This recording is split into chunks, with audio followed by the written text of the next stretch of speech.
That's what I meant when I told you that this is scholarly fan fiction and that I found out my sci-fi granny, she was a little freaky deaky. She was a little freak.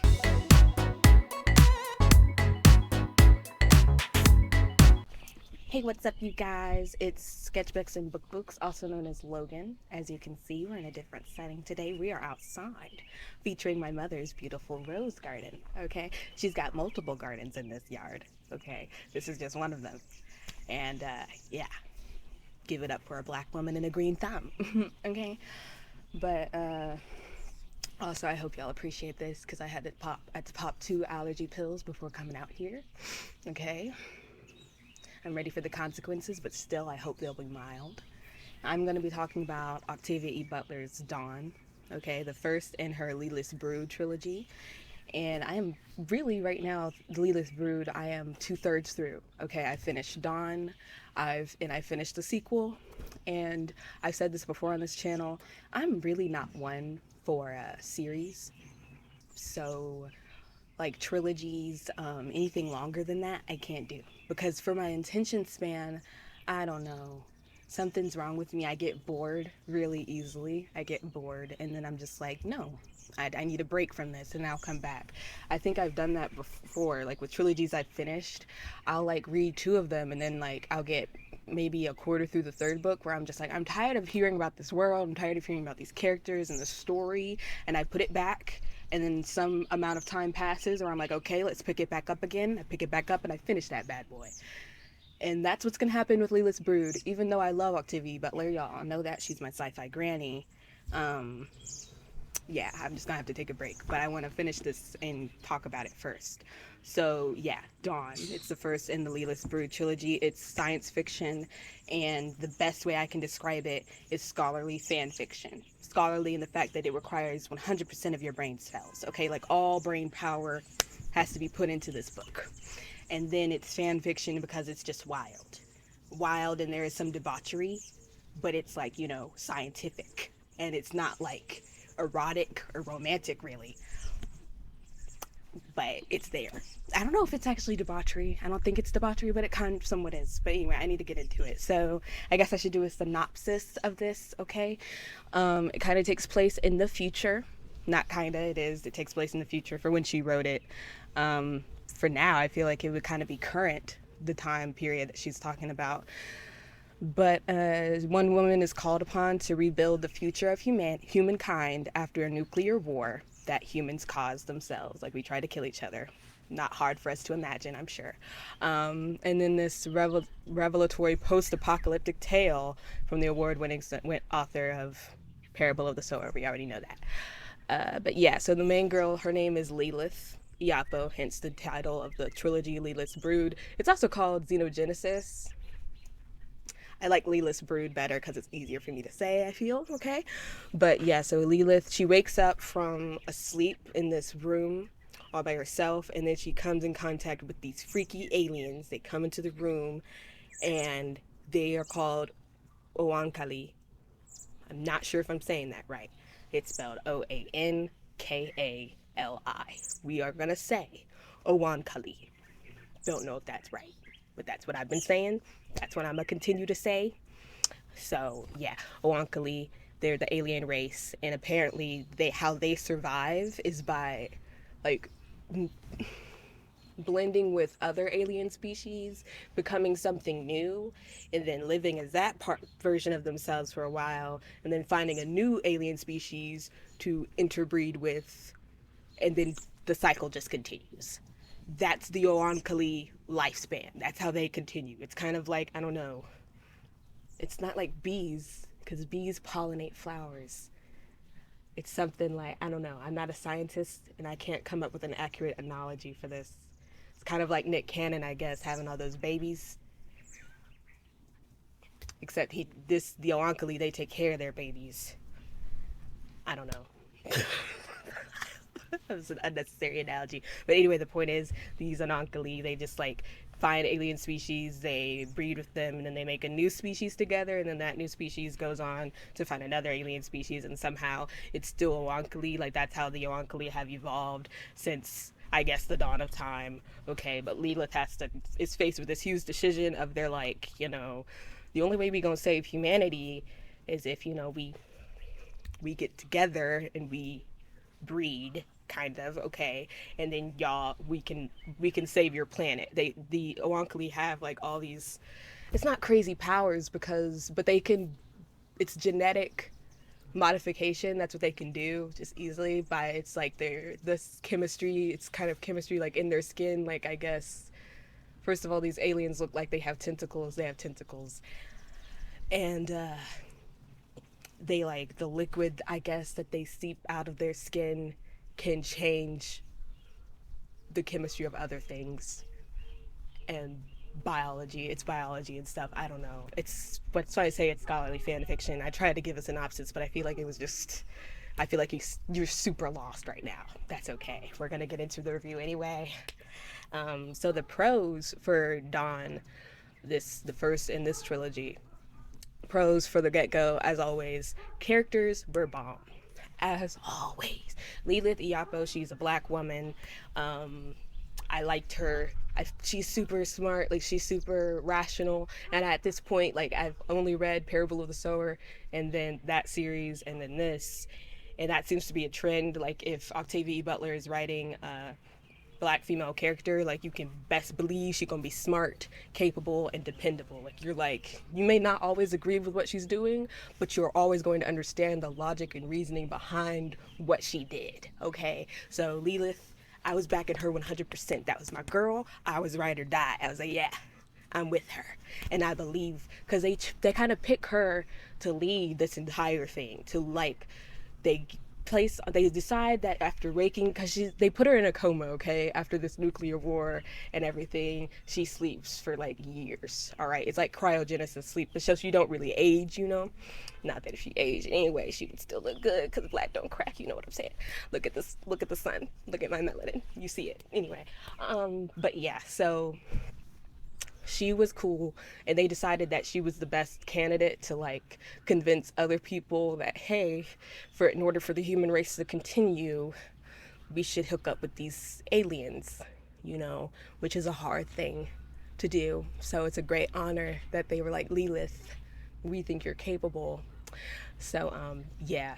And then there's other characters, of course, like the Oankali you meet. Well, the Oankali that will be the most important, his name is Nikanj, spelled Nikanj. Okay, Nikanj. And at first he's kind of like a baby alien, like he's not like fully developed or whatever, but his relationship, he kind of teaches Lilith a little bit, and Lilith is also kind of a babysitter to him, but they're locked together. They're a pair. They're a unit.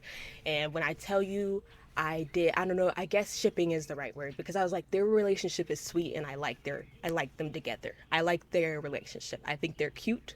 I think they're sweet. Over the course of the novel, like, they learn to read each other and really depend on each other and kind of like each other. And I don't know, I was there for it. Octavia got me, she got me, invested. I was invested emotionally with this freaky alien and this black girl, and I was like, okay, Octavia, I'm here. You did it. So yeah, characters were bomb as always. That's the first pro. Second pro, world building was on point. All right, because when I tell you, like, I say this is scholarly fan fiction, and I mean it. Like, you cannot miss a beat. There is no passive reading on this. Okay, you got to be 100% with her all the time.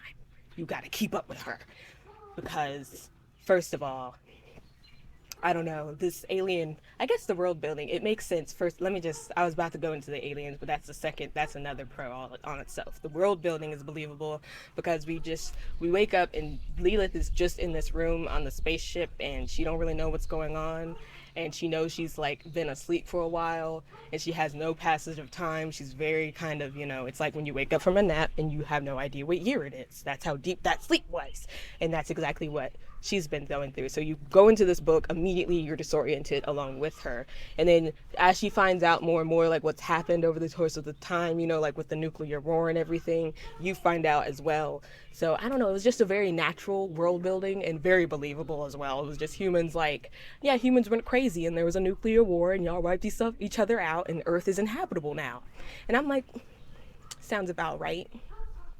Ain't that hard to believe? Like that will probably. I'm like, honestly, hardly fiction, honestly, you know. But she handled the world building was amazing. Um, Also because I really like so the aliens are super ugly. The aliens are super ugly to Lilith, and they know it's actually funny because I feel that this is how I'm like, Octavia is my girl because she's so smart. She was like, the aliens thought the humans were so ugly that they couldn't look at them for days. Like, they couldn't look at them for years. They were like, you know, they were like disgusting. Look at those hands. Ugh. Bobbleheads, you know, I don't know.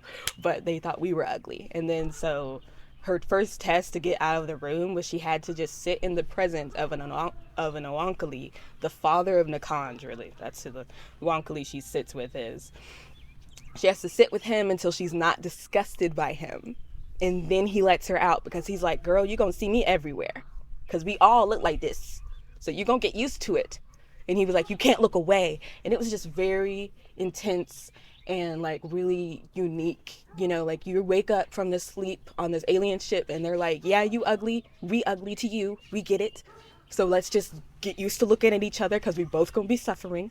Let's get over that, and then I can take you out this room. And I was just like, that's so legit. That's like, I don't know, I just never seen that before, I guess, like in alien movies. Like you don't get that with the nice aliens, like, but it's it's like, obviously that would happen. It's so realistic to me. I'm like, yeah, humans, we just think that, oh yeah, everything's weird to us. But of course, if they were aliens, they would think we were ugly too. They would think we were weird. You know, why you got two eyes and lips? Weird, you know? Anyway, so yeah, the world building's on point. And then let me just go to the aliens, because I feel like that's a part of the world building, okay? But just the thought that Miss Octavia Estelle Butler put into these aliens, the Oankali, was just, I'm like, hats off to you, girl, because you was just thinking about this, and you just, I mean, why name them that? I don't know. The Oankali, but I'm getting distracted. But anyway, so the Oankali, the aliens, let me explain. They have like 3 sexes, okay? So they have a boy, he, whatever, him, right?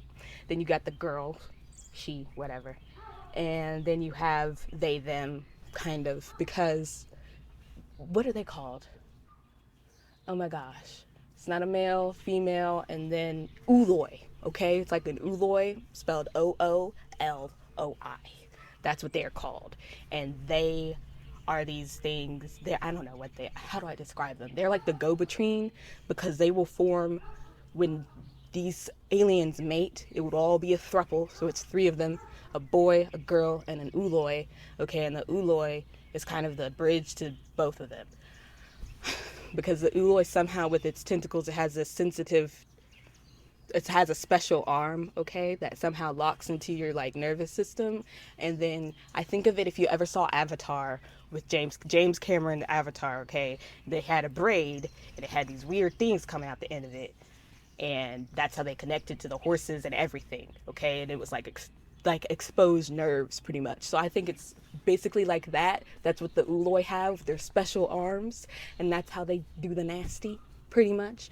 It's like, you're not physically doing anything other than me just touching you with this tentacle, but since I'm accessing your nerve system, it's gonna feel exactly like we doing the nasty, and that's how they did the nasty, okay? And then humans get in on this later on, and that's what I meant when I told you that this is scholarly fan fiction, and that I found out my sci-fi granny, she was a little freaky deaky.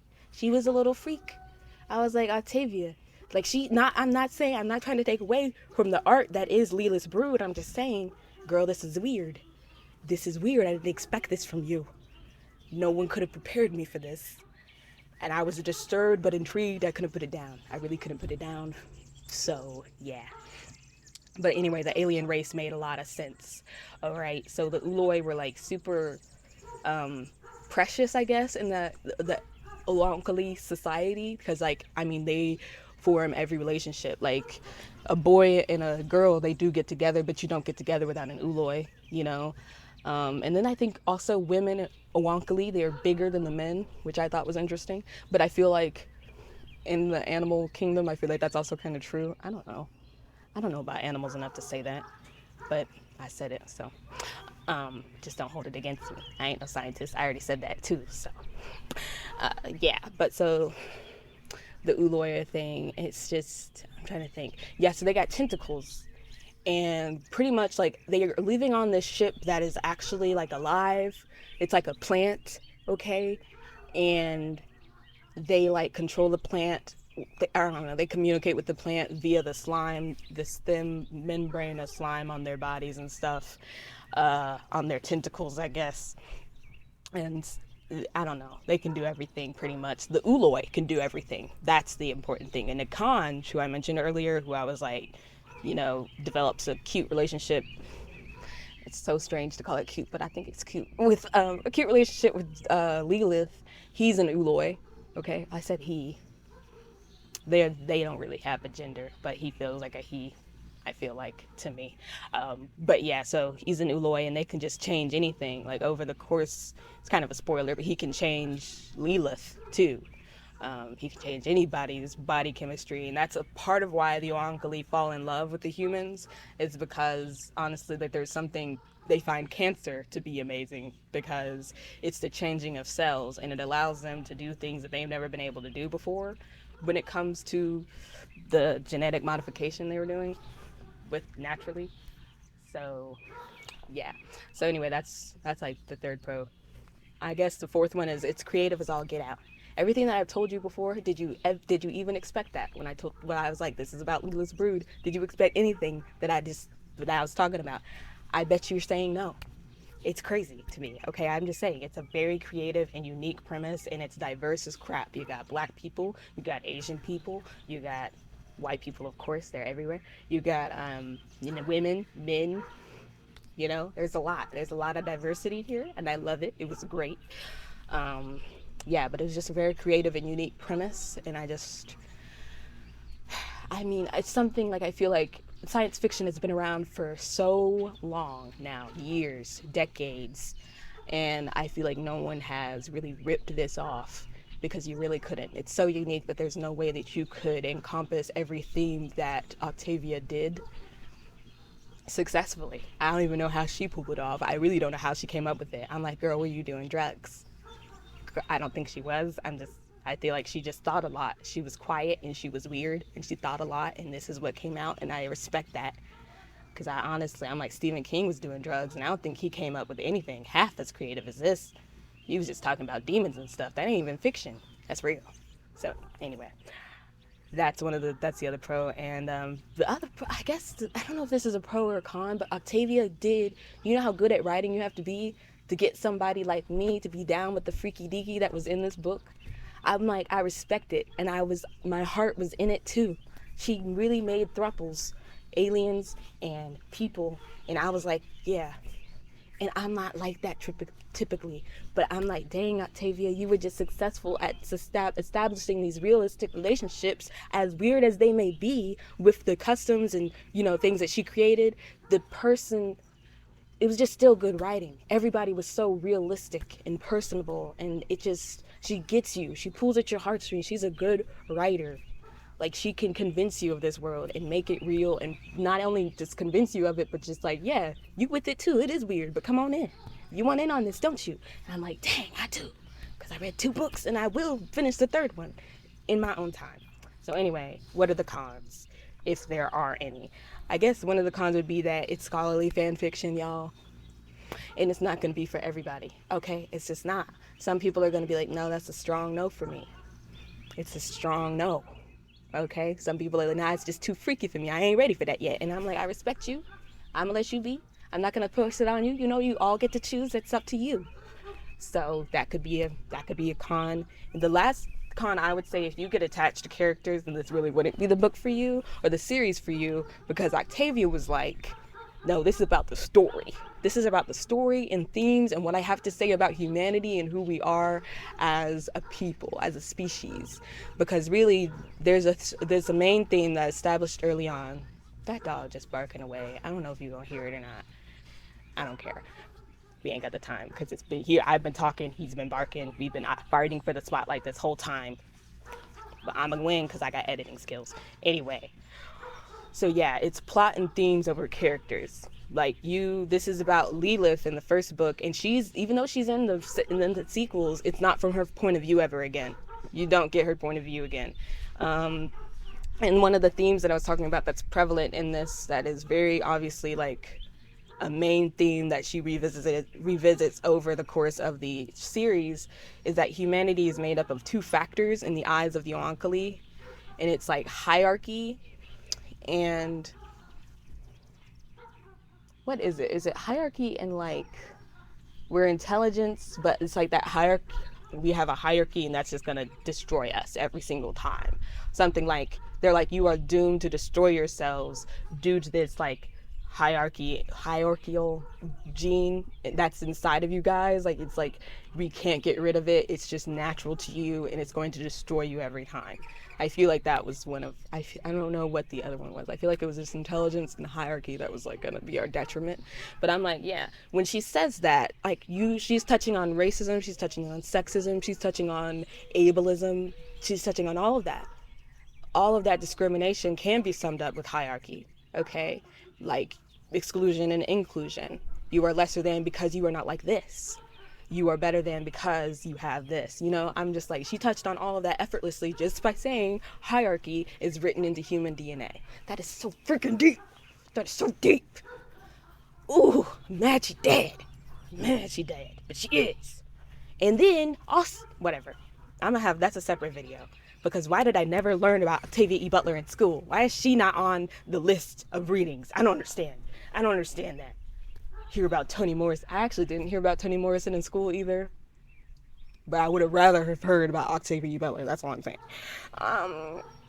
But yeah, so I guess those are the two cons pretty much, because you only hear from, Lilith is only the first book, and then the second book, the point of view is more from her son. She has a child.